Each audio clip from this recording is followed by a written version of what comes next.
Bismillahirrahmanirrahim. Assalamualaikum warahmatullahi wabarakatuh. Pada kesempatan kali ini, saya akan menjelaskan mengenai pengantar akuntansi 1 berbasis IFRS. Kita telah memasuki bab 5, yaitu akuntansi untuk operasi perusahaan dagang. Pada bab ini, kita akan mempelajari dengan tujuan mengidentifikasi perbedaan antara perusahaan jasa dan perusahaan dagang, kemudian menjelaskan pencatatan pembelian berdasarkan sistem persediaan perpetual, menjelaskan pencatatan pendapatan penjualan berdasarkan sistem persediaan perpetual, menjelaskan langkah-langkah dalam siklus akuntansi untuk perusahaan dagang, dan menyusun laporan keuangan untuk perusahaan dagang. Secara singkat, ini adalah hal-hal yang akan kita bahas nanti. Dari operasi perusahaan dagang ada siklus operasinya, kemudian arus biayanya, dan seterusnya, hingga nanti akan dijelaskan mengenai bentuk laporan keuangan. Operasi perusahaan dagang. Nah, kita harus tahu dulu apa itu perusahaan dagang. Perusahaan dagang ini adalah perusahaan yang operasi bisnisnya adalah membeli dan menjual barang dagangan. Contohnya di sini udah banyak logo-logonya ya, Tesco, Walmart, kemudian ada Carrefour. Nah, kalau kita lihat pedagang itu ada macam-macam, ada pedagang grosir, contohnya Corporate Express. Nah, karena di Indonesia ini sepertinya belum ada ya. Ini contohnya di luar negeri. Kemudian ada retailnya, ada Office Depot. Kemudian pelanggan baru membeli dari Office Depot tersebut. Nah, kalau di Indonesia mungkin nanti bisa dicari contohnya sendiri. Nah, sumber pendapatan utama perusahaan dagang ini adalah dari penjualan barang dagangan, yang hanya sering disebut sebagai pendapatan penjualan atau sales revenue atau penjualan saja. Nah, jadi pendapatan dari perusahaan dagang ini benar-benar hanya dari hasil penjualan barang dagangannya. Jadi perusahaan dagang ini berbeda dengan perusahaan jasa. Kalau perusahaan jasa dia tidak ada persediaannya, tapi perusahaan jasa hanya memberikan jasanya saja. Sedangkan perusahaan dagang karena dia menjual barang dagangan, makanya dia ada kegiatan membeli barang dagangan, kemudian nanti akan menjual lagi barang dagangan tersebut. Nah, itulah yang akan diambil keuntungannya atau pendapatan perusahaan berasal dari kegiatan tersebut, menjual barang dagangan. Proses pengukuran pendapatan untuk perusahaan dagang. Jadi, bagaimana untuk menghitung pendapatan bagi perusahaan dagang? Jadi, pertama adalah pendapatan penjualan. Jadi, berapapun hasil penjualannya itu namanya pendapatan penjualan. Kemudian dikurangi beban pokok penjualan. Beban pokok penjualan ini adalah total biaya barang dagangan yang terjual selama periode berjalan. Modalnya berapa gitu, itu namanya beban pokok penjualan. Nah, ini tidak ada di perusahaan jasa, beda dengan perusahaan jasa ya. Kalau perusahaan jasa kan hanya memberikan jasanya saja, sedangkan perusahaan dagang ada HPP-nya juga. Tadi pendapatan penjualan dikurangi beban pokok penjualan, ditemukanlah laba bruto, atau ini masih laba kotor istilahnya begitu. Laba kotor ini baru nanti akan dikurangi dengan beban operasi. Contoh beban operasi adalah misalnya nanti dia perusahaan ada sewa toko, kemudian ada bayar gaji, itu masuk ke beban operasi. Kemudian pembelian tas kresek, mungkin kalau untuk retail kecil, dia menjual barang dagangan dengan kresek, nah dia harus mengeluarkan kresek. Kemudian biaya listrik, biaya air, dan lain-lain itu nanti masuk ke beban operasi, sehingga di akhir akan ditemukan laba atau rugi neto atau laba bersih perusahaan. Ini siklus operasinya, perusahaan dagang biasanya lebih panjang daripada perusahaan jasa. Nah, memang kalau kita bandingkan di sini jelas lebih panjang. Kalau perusahaan jasa, perusahaan menerima kas. Kemudian sebelum menerima uang dia akan melakukan jasanya dulu. Setelah melakukan jasa nanti akan selesai dilaksanakan jasanya, akan timbul piutang usaha yang kemudian akan memunculkan pembayaran sehingga akan menerima kas. Jadi hanya siklusnya memberikan jasa dan menerima kas gitu. Secara singkatnya seperti itu. Sedangkan perusahaan dagang itu lebih panjang karena dia harus membeli persediaannya dulu. Kemudian dari persediaan itu nanti baru akan dijual. Ya, dalam penjualan itu biasanya akan muncul piutang. Nah, piutang dagang. Nah, kalau nanti piutangnya sudah dibayarkan, baru nanti akan diterima kasnya. Nah, itu lebih panjang siklusnya dibandingkan perusahaan jasa. Kemudian arus biaya. Nah, beberapa perusahaan menggunakan salah satu dari dua sistem untuk menghitung persediaan, atau sistem persediaan perpetual atau sistem persediaan periodik. Jadi di perusahaan dagang itu dikenal dua sistem persediaan. Beda dengan perusahaan jasa, karena perusahaan jasa itu tidak ada persediaan, makanya dia lebih simpel. Nah, sedangkan di perusahaan dagang itu ada persediaan yang jelas harus dirawat oleh perusahaan. Jadi bagaimana cara mengelolanya itu juga ada pilihan sistem pengelolaan, yaitu dengan persediaan perpetual atau sistem persediaan yang periodik. Di sini bisa dilihat biaya barang tersedia untuk dijual itu didapatkan dari persediaan awal ditambah beban pokok pembelian. Itu ada ditemukan biaya barang tersedia untuk dijual, kemudian nanti akan dijual, dikurangi dengan beban pokok penjualan, dan diketemukan persediaan akhirnya masih sisa berapa gitu. Itu secara simpelnya arus biayanya. Nah, kita masuk penjelasan ke sistem perpetual. Bagaimana pengoperasian sistem perpetual? Sistem perpetual ini perusahaan menyimpan catatan terperinci dari biaya setiap pembelian dan penjualan persediaan. Kemudian catatan ini secara terus-menerus berkelanjutan menunjukkan persediaan yang harus ada pada setiap barang. Perusahaan menentukan beban pokok penjualan setiap terjadi transaksi penjualan. Singkatnya gini, sistem perpetual itu perusahaan akan selalu mencatat setiap ada barang yang masuk maupun keluar. Jadi setiap ada barang masuk, dia akan mencatat, si bagian akuntansi harus mencatatnya. Berapa biaya barang yang masuk, harganya berapa kuantitasnya. Kemudian ketika ada barang yang terjual keluar, itu juga harus dicatat. Yang keluar itu barang yang mana, yang dibeli duluan atau yang dibeli terakhir. Kemarin pas beli modalnya dengan harga berapa, nah itu juga akan dicatat oleh bagian akuntan. Jadi sistem perpetual ini lebih detail karena setiap ada transaksi di situ pasti akan ada pencatatan. Keuntungannya adalah di akhir periode akuntan tidak harus menghitung lagi berapa biaya pokok penjualan, karena setiap ada penjualan di situ akan ditentukan juga beban pokok penjualannya. Jadi ketika menjual sudah ditentukan HPP-nya, ketika menjual ditentukan HPP-nya kayak gitu. Jadi tidak perlu lagi menghitung di akhir periode. Kemudian untuk mencocokkan antara catatan dengan barang yang ada di gudang juga lebih mudah karena kapanpun bisa dicocokkan. Sedangkan kalau sistemnya yang satunya periodik nanti itu tidak akan bisa sewaktu-waktu disinkronkan karena harus menghitung dulu berapa yang seharusnya masih tersedia begitu. Jadi sistem perpetual ini lebih detail untuk setiap keluar dan masuknya persediaan yang ada di gudang. Yang kedua adalah sistem periodik. Nah, sistem periodik ini perusahaan tidak menyimpan perincian catatan persediaan barang yang ada selama periode berjalan. Sebaliknya, perusahaan menentukan beban pokok penjualan hanya pada saat akhir periode akuntansi, yaitu secara periodik. Beda dengan yang tadi perpetual. Kalau periodik ini ketika ada penjualan tidak akan dicatat berapa beban pokok penjualannya, tapi dia hanya mencatat penjualannya saja. Nah, nanti setiap akhir periode, biasanya setiap bulan, baru akan dihitung. Oh, selama sebulan ini ternyata sudah berapa banyak barang yang terjual. Cara ngitungnya adalah dengan melihat persediaan awalnya, di awal bulan kemarin masih ada berapa, kemudian kalau ada pembelian nanti ditambahkan pembelian, kemudian itu akan diketahui barang tersedia untuk dijual. Nah, seharusnya ada nih stok di gudang 900.000.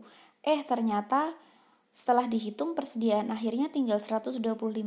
Berarti beban pokok penjualan sebesar 775.000, atau bisa dibilang selama satu periode atau satu bulan itu perusahaan sudah menjual barang sebanyak atau senominal 775.000.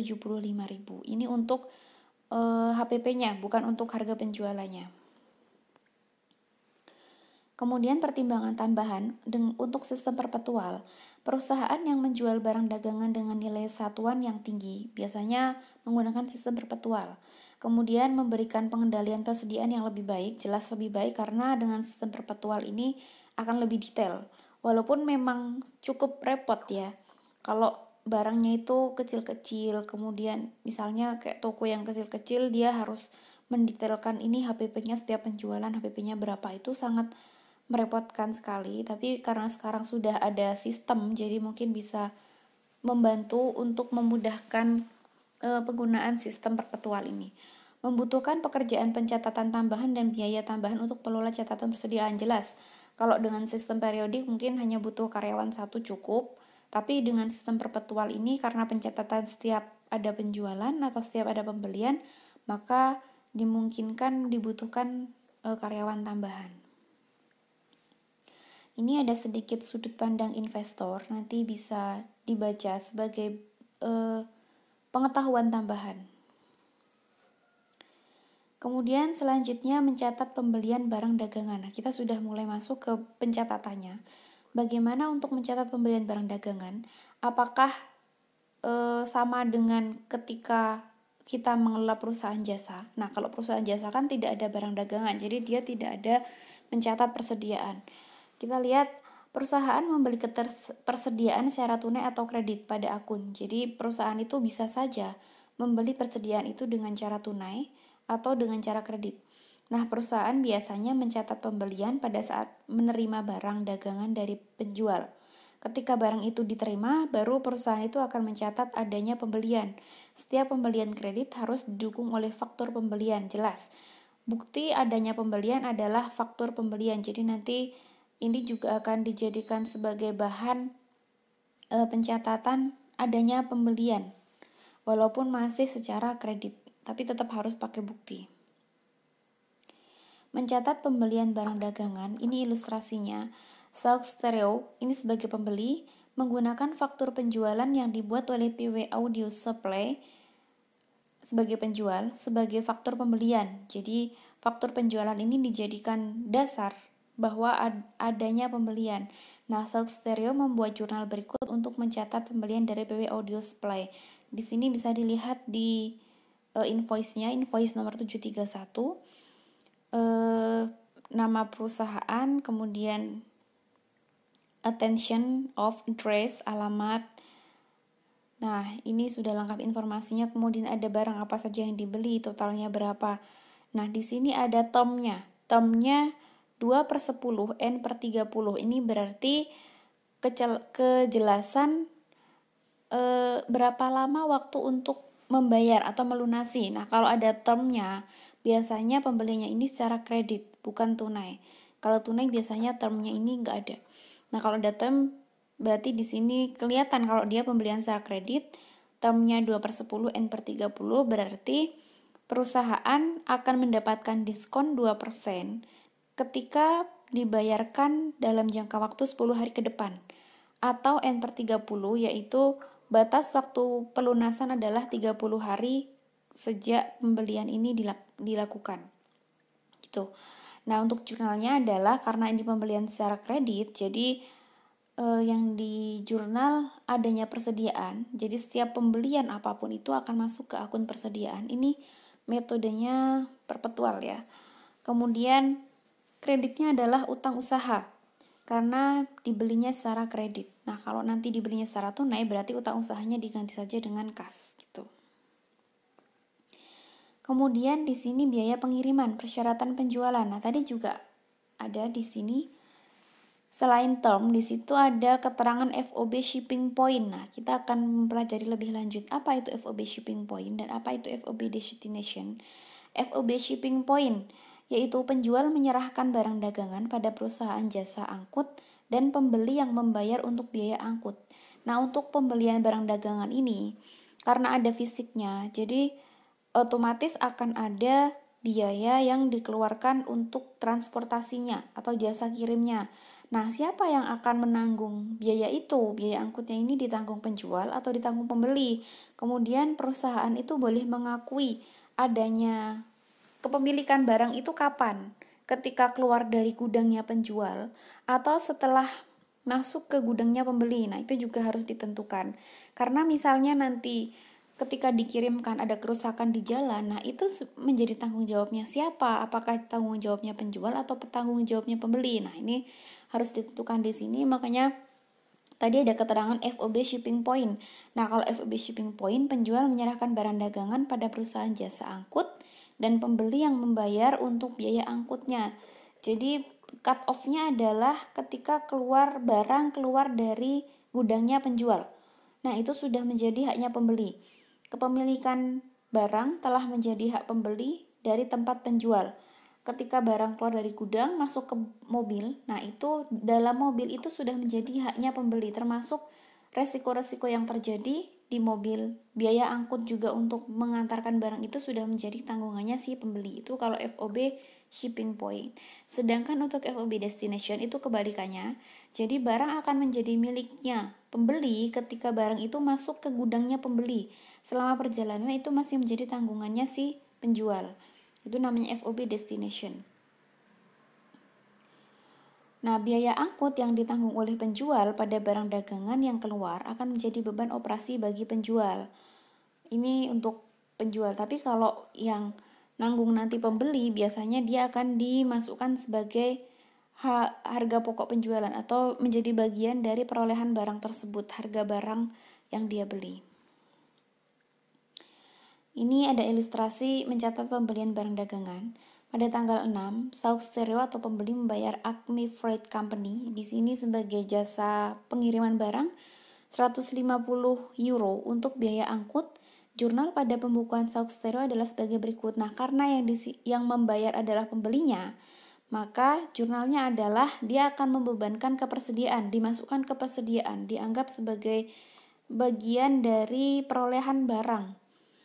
Kayak kita beli sesuatu itu kan tidak hanya harga barangnya saja yang kita perhitungkan, tapi juga biaya angkutnya itu termasuk menjadi harga barang itu gitu. Misal beli TV seharga 3 juta, ternyata ongkos kirimnya 500.000. Nah, bisa jadi dibilang harga TV ini adalah 3.500.000 karena ada ongkos kirim yang harus ditanggung 500.000. Nah, begitu juga dengan ilustrasi di sini. Jadi, perusahaan akan mencatat sebagai persediaan 150.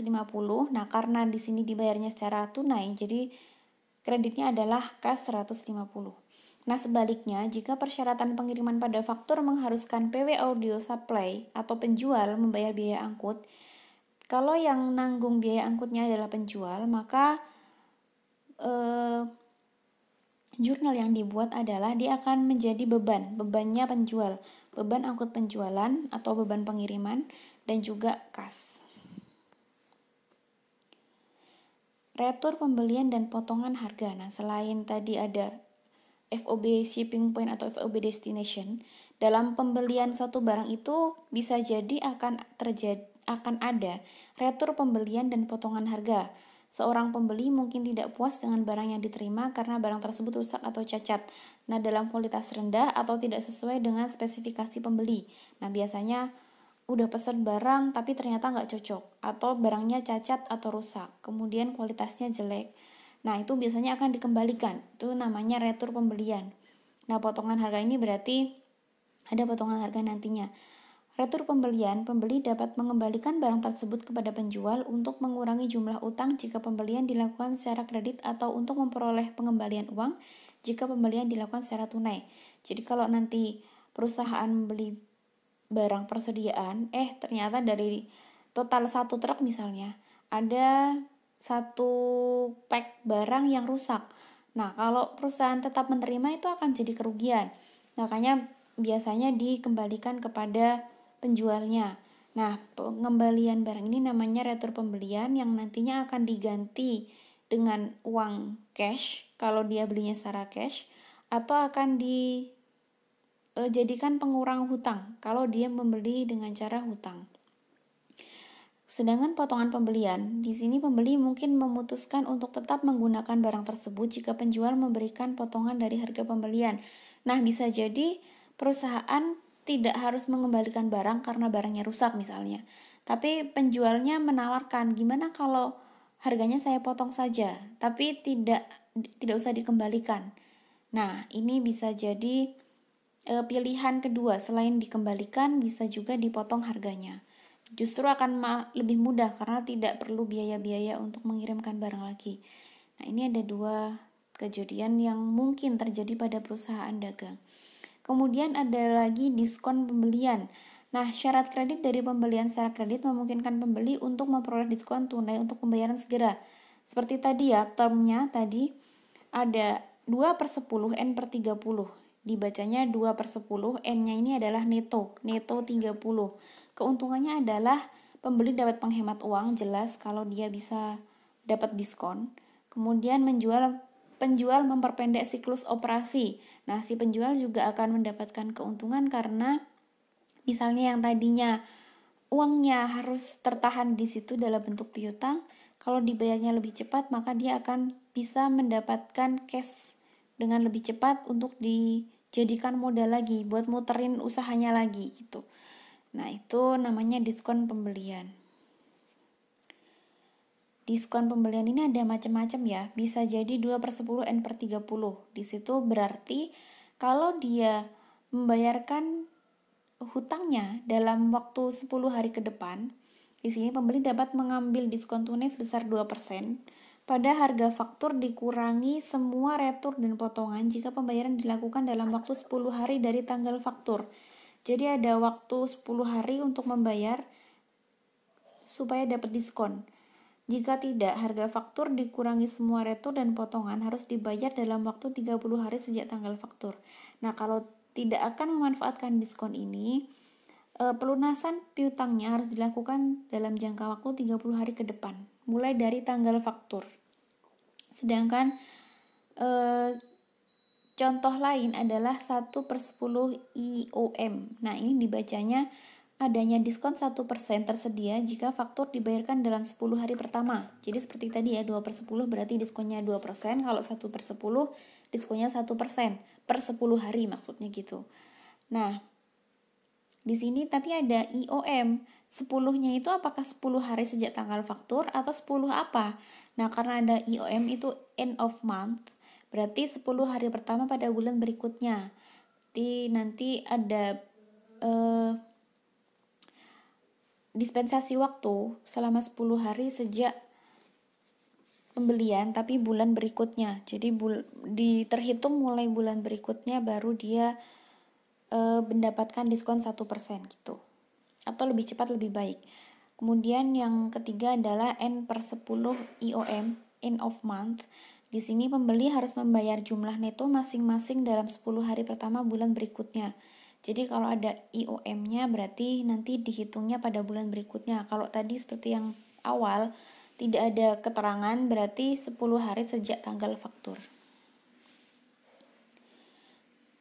Kemudian mencatat pembelian barang dagangan. Di sini ilustrasinya, asumsikan bahwa pada tanggal 8 Mei Sauk Stereo mengembalikan barang seharga 300 kepada PW Audio Supply. Jadi kalau ada pengembalian barang, itu bagaimana yang harus dicatat? Kalau tadi pembelian kita nyatatnya persediaan dan utang usaha, nah karena barangnya dikembalikan jadi jurnalnya tinggal dibalik saja, yaitu utang usahanya berkurang sebesar 300 euro dan juga persediaannya berkurang sebesar 300 euro juga. Kemudian mencatat pembelian barang dagangan, di sini diasumsikan Sauk Stereo membayar tagihan terutang sebesar 3.500 euro. Ini harga fakturnya yang tadinya 3.800 dikurangi returnya 300, jadi masih tersisa 3.500. Nah, hari terakhir periode diskon, perusahaan ini membayarkan piutangnya. Jurnal untuk mencatatnya adalah karena masih masuk ke dalam periode diskon, maka jurnal yang dibuat adalah utang usahanya berkurang 3.500 euro. Nah, sedangkan kas yang dikeluarkan hanya 3.430 karena dia dapat diskon sebesar 70. Ini masuknya ke akun persediaan karena dianggap mengurangi biaya perolehan barangnya, makanya masuk ke persediaan. Jadi, kalau pakai metode perpetual itu hampir semua transaksi yang berkaitan dengan persediaan akan dicatat pada persediaan. gitu. Beda dengan periodik. Kalau periodik dia akan dicatat sesuai dengan kejadiannya, apa yang terjadi di lapangan gitu. Tapi kalau metode perpetual dia akan dicatat dengan akun persediaan selama itu mempengaruhi persediaan. Kemudian jika Sauxtero tidak mengambil diskon, kalau tidak dimanfaatkan diskonnya, maka jurnal yang dibuat adalah utang usaha 3.500 dan juga kas 3.500. Jadi tidak ada potongan sebesar 70 tadi untuk mengurangi persediaan. Ini ringkasan transaksi pembeliannya dari jurnal-jurnal yang sudah terjadi tadi. Jadi pada tanggal 4 Mei ada pembelian 3.800, kemudian tanggal 6 Mei di sini ada beban angkutnya 150, saldonya 3.950 ya. Kemudian ternyata ada barang yang rusak misalnya. Jadi ada retur pembelian 300. Nah, terakhir karena dibayarkannya masih dalam jangka waktu diskon, dalam periode diskon, maka akan mendapatkan diskon sebesar 70 euro. Sehingga saldo dari persediaan adalah 3.580 euro. Nah, kalau tadi kita bahas tentang pembelian, sekarang kita masuk ke bagaimana untuk mencatat penjualan barang dagangan. Penjualan barang dapat dilakukan secara kredit atau tunai, jelas ya. Kemudian biasanya kewajiban kinerja terpenuhi ketika barang dikirim dari penjual kepada pembeli. Kalau barangnya sudah dikirim berarti itu sudah memenuhi kewajibannya. Nah, faktur penjualan atau sales invoice memberikan dukungan untuk penjualan kredit. Ini contoh dari sales invoice. Kalau tadi ada invoice juga, tapi kita sebagai pembeli. Nah, sekarang kita sebagai penjual menerbitkan sales invoice. Ini sebagai bukti adanya piutang ke pelanggan. Di sini juga ada termsnya 2/10 N/30, kemudian FOB shipping point. Nah, kita mengingat lagi FOB shipping point itu yang seperti apa ya. Jadi, barang itu menjadi tanggungannya pembeli ketika sudah keluar dari gudangnya penjual. Jadi, kalau sudah keluar dari gudang ya sudah itu menjadi tanggungannya pembeli. Jurnal untuk mencatat penjualan. Jadi, kalau ada penjualan, nanti jurnal yang dicatat adalah jelas jurnal penjualan itu perusahaan akan menerima kas atau piutang. Kemudian pendapatan penjualan. Nah, ini satu jurnal. Untuk sistem pencatatan yang perpetual, jurnal yang dibuat ketika terjadi penjualan ada 2 jurnal. Karena tadi sudah dijelaskan bahwa sistem perpetual itu dia akan secara detail mencatat setiap ada penjualan, dia harus mencatat HPP-nya. Setiap penjualan harus mencatat HPP-nya. Jadi jurnalnya pun ada 2. Sedangkan kalau periodik, karena dia nanti akan dihitung di akhir bulan, jadi dia tidak perlu lagi untuk membuat jurnalnya. Nah, karena ini pakai sistem periodik, jadi ada 2 jurnal, yaitu mencatat harga penjualannya, kas atau piutang usaha itu sebesar harga jualnya, pendapatan penjualan juga sebesar harga jualnya, kemudian jurnal kedua, beban pokok penjualan, dan persediaan. Nah, itu nanti sebesar biaya yang dikeluarkan untuk penjualan barang tersebut. Contohnya di sini adalah PW Audio Supply mencatat penjualan pada tanggal 4 Mei sebesar 3.800 kepada Sauxtero. Nah, di sini diasumsikan bahwa biaya perolehan barang dagangan sebesar 2.400. Jadi untuk menjual seharga 3.800 itu dulu biaya perolehannya adalah 2.400. Maka jurnalnya adalah untuk mencatat penjualannya piutang usaha 3.800, kemudian pendapatan penjualan 3.800, sedangkan untuk mencatat HPP-nya atau biaya perolehannya adalah beban pokok penjualan 2.400 dan persediaan 2.400. Di sini ada sedikit cerita tentang anatomi kecurangan. Silahkan nanti bisa dibaca sebagai tambahan pengetahuan. Kemudian retur dan potongan penjualan. Kalau tadi kita sudah sempat membahas retur dan potongan pembelian, karena kita sekarang sedang membahas penjualan, jadi adanya retur dan potongan penjualan. Nah, ini merupakan sisi lain dari retur dan potongan pembelian, kenaikan atau debit pada retur dan potongan penjualan. Akun kontra terhadap pendapatan penjualan. Kalau ada retur, berarti penjualannya kan otomatis nggak jadi ya. Kalau tadi karena kita mengembalikan pembelian berarti nggak jadi beli istilahnya. Kalau sekarang kita sudah pernah menjual, ternyata barangnya dikembalikan ke kita, berarti seolah-olah kita nggak jadi jual barang yang dikembalikan itu.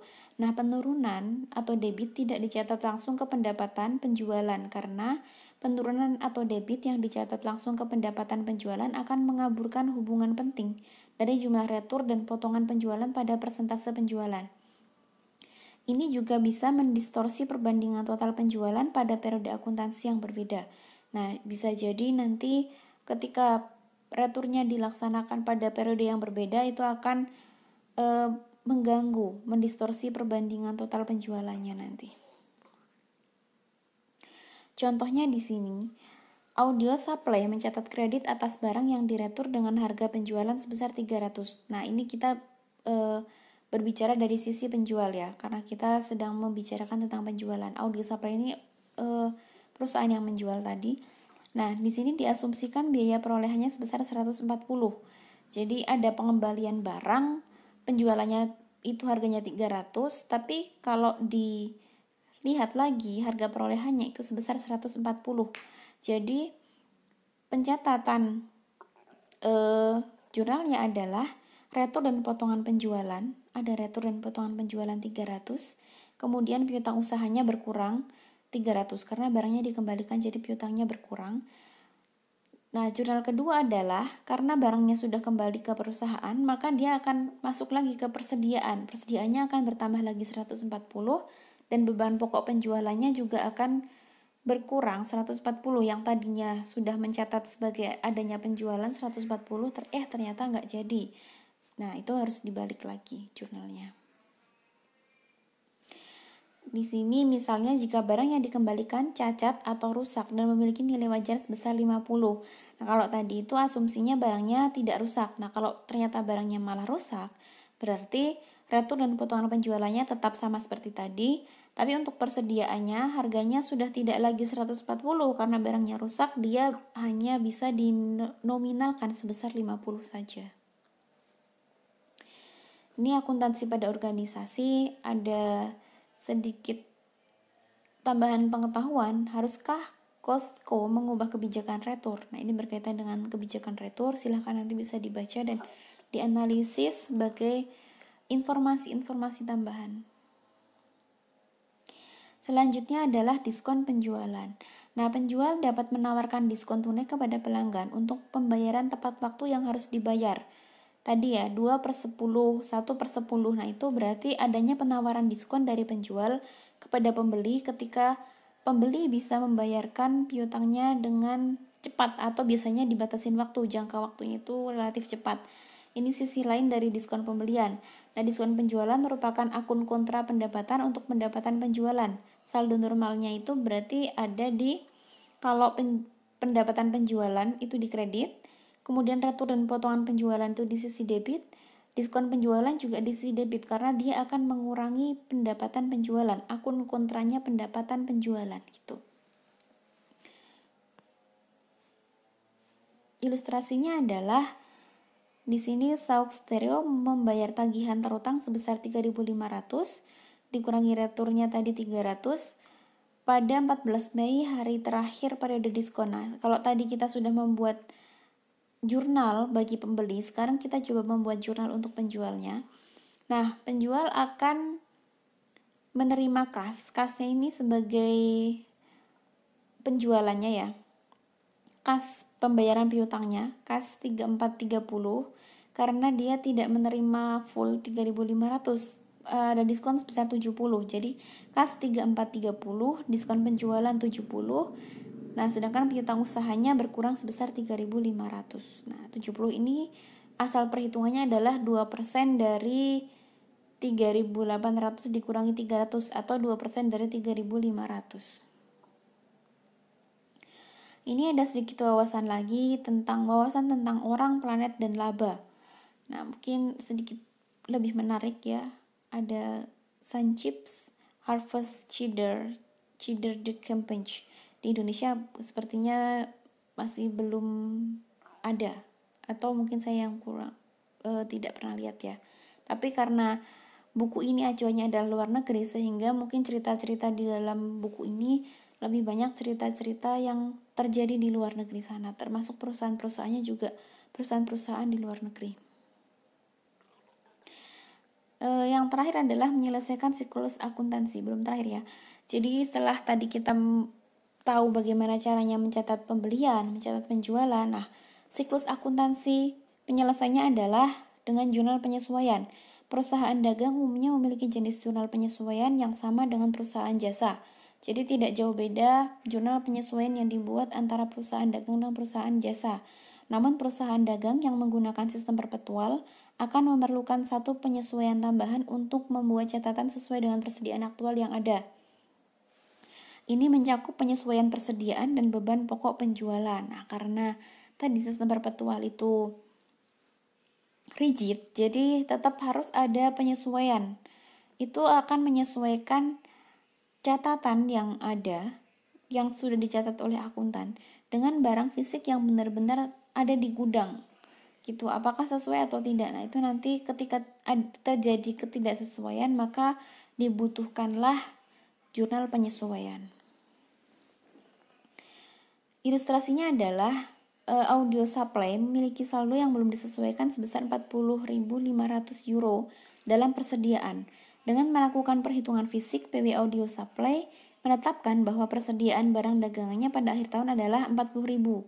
Nah, ternyata berbeda. Apa yang ditulis oleh bagian akuntan di catatannya akuntan ini, barangnya tersedia 40.500. Nah, setelah dihitung secara fisik di akhir tahun misalnya, ternyata barangnya cuma bisa dihargain sebesar 40.000.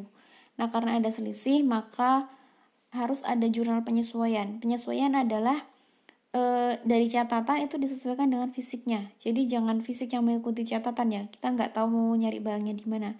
Tapi catatannya yang harus menyesuaikan dengan fisiknya yang ada di lapangan.